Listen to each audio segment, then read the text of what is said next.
বিসমিল্লাহির রহমানির রহিম। আমি ডাক্তার মোস্তাক আহমেদ বিন হুসাইন আপনাদের সামনে উপস্থিত হয়েছি। আপনারা কেমন আছেন সবাই? আশা করি ভালো আছেন। আজ আপনাদের মাঝে আমি কিছু গাইনি ডিজিজ নিয়ে আলোচনা করব। গাইনি ডিজিজ মানে মহিলাদের রোগগুলো। তো কি কি রোগ হয় নরমালি বা জেনারেলি আমরা কি কি ডিজিজগুলো পাই, দেখতে পাই, সেগুলো নিয়ে আলোচনা করব। আশা করি আপনাদের কাজে আসবে। আপনারা ভিডিওটা মনোযোগ দিয়ে শুনবেন। তো প্রথম অবস্থা আমরা যা দেখি, মহিলাদের প্রায় ইউটিআই হয়। UTI, urinary tract infection. এটা কি জিনিস? এটা হচ্ছে প্রস্রাব সংক্রান্ত কিছু ইনফেকশন অথবা প্রস্রাবের ইনফেকশন। সেটা আমরা, এটা ইউরিন ইনফেকশনও হতে পারে, ইউরিনিয়াল ট্র্যাকে অর্থাৎ যেখান দিয়ে আমরা পেশাব করি ওই নালীটা বা ওই সারাউন্ডিং এরিয়াতে হতে পারে। হ্যাঁ, এই দুই জায়গায় নর্মালি ইনফেকশনটা হয়। এবং ইনফেকশনটা কেন হয়? ইনফেকশন নর্মালি মহিলাদেরই বেশি হয়। এই ইউরিন ইনফেকশন, সেটার মূল কারণ হচ্ছে পানি কম খাওয়া।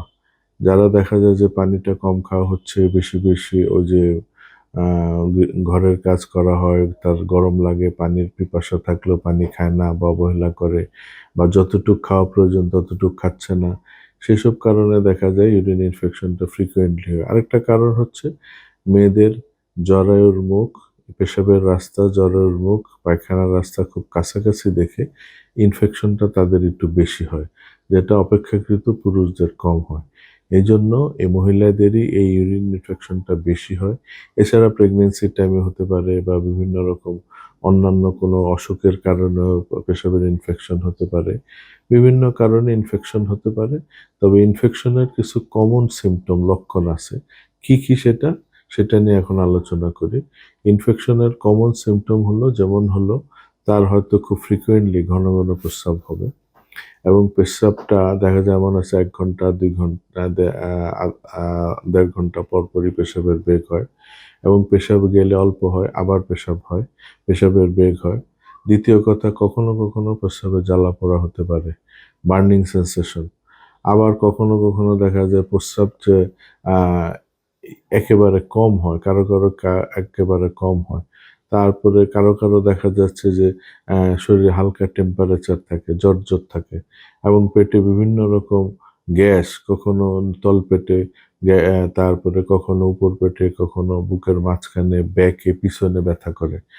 আবার কখনো কখনো দেখা যায় তলপেটটা ভারী হয়ে থাকে, তলপেট ভারী লাগে, পেশাবটা মনে হয় বের হবে হবে হবে, এবং পেশাবের একটা টেন্ডেন্সি থাকে। এই ধরনের যদি লক্ষণ পাই তাহলে আমরা দ্রুত ইউরিনের করব, রুটিন টেস্ট, এবং কখনো এবং সাথে কালচার টেস্টও করতে পারি। তাতে আমরা দেখব যে জরায়ুর ইনফেকশন যদি আমরা ধরা পড়ে বা বোঝা যায়, তাহলে আমরা ইনফেকশন ওষুধ খাবো। আরেকটা কথা মনে রাখতে হবে, কিন্তু মূল ইনফেকশনের সবচেয়ে ভালো চিকিৎসা হলো হোমিওপ্যাথিতে। যেটা অ্যালোপ্যাথিতে অ্যান্টিবায়োটিক ইউজ করা হয়, কিন্তু আমাদের হোমিওপ্যাথিতে খুব উইদাউট অ্যান্টিবায়োটিক রেগুলার ওষুধে উইদিন 7 ডেজ ইনফেকশন ভালো হয়। কারো কারো আরো কম সময়ে ভালো হয়ে যায়। কিন্তু এটা লং টাইম, কিন্তু যদি হোমিও চিকিৎসা না হয় এটা লং টাইম লিঙ্গার করে, তারপরে অ্যান্টিবায়োটিক দিয়ে সাবসাইড হয়, অর্থাৎ কিছুদিন কমে থাকে আবার রিকার করে। এই জন্য পার্মানেন্ট ভালো হওয়ার জন্য হোমিওপ্যাথি চিকিৎসাটা নেওয়া উচিত। তারপরে এটা আমরা কি কি সাবধানতা অবলম্বন করব, মানে এটা যাতে না হয় তার জন্য প্রিকশন কি নিতে পারি? প্রিকশন হলো আমরা আহ পানিটা বেশি খাবো। অর্থাৎ যদি আমরা রেগুলার, যেমন শীতকালে এখন মিনিমাম ২ লিটার পানি খাবো, গরমকালে ৩ লিটার ৩.৫ লিটার পানি খাবো, বা কেউ আরো বেশি খেতে পারি, তার অবস্থা বুঝে। যদি অন্যান্য, যেমন তার সাথে কিডনি বা অন্যান্য ডিজিজ থাকে, তাহলে ডাক্তারের পরামর্শ অনুযায়ী আমরা পানি পান করব। দ্বিতীয় কথা হলো পানি জাতীয় খাবার, যেমন ডাব বা অন্যান্য জিনিস, লিকুইড ফলগুলো আমরা বেশি খাবো। তারপরে প্রয়োজনে আমরা গরমের কাছে বা চুলার কাছে বা হিটে কম যাব।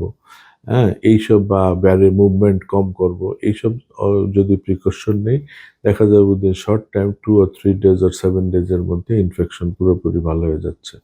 এবং ইনফেকশন চলাকালীন সময়ে যদি দেখা যায় যে আমরা আবার মহিলারা যদি ইন্টারকোর্স বা ইয়া করে সেখানে ইনফেকশন আরও বেড়ে যেতে পারে। সেই ক্ষেত্রে ওই সময়টা আমরা সাবধানতা অবলম্বন করব বা ইন্টিমেসিতে না যাব, সেগুলি আমরা খেয়াল করব। এবং কী কী খাদ্যাভ্যাস আমরা বললাম, খাদ্যাভ্যাস পানি জাতীয় খাবার বেশি, যেমন ডাবের পানি, তারপরে আমরা লেবু পানি, তারপরে শুধু পানি, তারপরে শরবত, অথবা বিভিন্ন রকম জুস, এগুলি বেশি খাবো। প্রয়োজনে গরমকালে আমরা ২ বার ৩ বার গোসল করতে পারি। পানিটা শরীরে বেশি লাগবে। এই ধরনের প্রিকশন এবং যদি প্রয়োজনে আমরা ওই ইয়া কাজকর্মগুলি একটু রেস্টে থাকবো, কাজকর্ম কম করব, বা আমরা ওই আগুনের কাছে বা অন্যান্য ইয়ার কাজ, ঘরের কাজ, ভারী কাজগুলি কম করব, কিছুদিন রেস্টে থাকবো। তাহলে দেখা যায় যে রেস্টে থাকা এবং প্রয়োজনে পানি খাওয়া, বেশি বেশি পানি পান করা, এবং সাথে সাথে যদি প্রপার ওষুধ দিতে পারে, দেওয়া যায়, ওষুধ খাওয়া যায়, তাহলে এটা খুব দ্রুত আরোগ্য সম্ভব এবং এটা আর পার্মানেন্টলি ভালো হবে, এটা রিকভার করবে না। কারো কারো দেখা যায় ইউরিন ইনফেকশন ৩ মাস পর, ৪ মাস পর পর বা খুব দ্রুতই রিকভার করে, ফ্রিকুয়েন্টলি ফেরত আসে।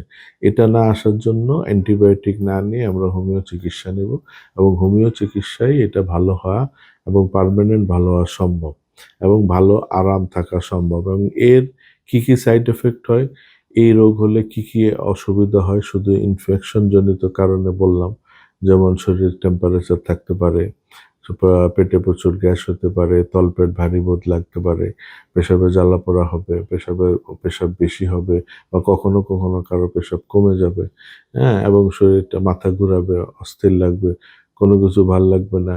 যদি সিবিসি টেস্ট করি এসআর এর মাত্রা বেশি থাকবে, ইত্যাদি বিভিন্ন অনিয়ম থাকবে এইসব রোগ হলে। তো এগুলি যখন হবে তখন আমরা বুঝবো যে দেয়ার ইজ সামথিং, ইউরিনে কোনো প্রবলেম হচ্ছে কিনা। আমরা ইউরিন টেস্ট করে আমরা ডায়াগনোসিস করে চিকিৎসা নেব। আশা করি আজ এই পর্যন্তই। আপনারা সবাই ভালো থাকবেন। আবার আসবো কোনো ভিডিও নিয়ে। আসসালামু আলাইকুম।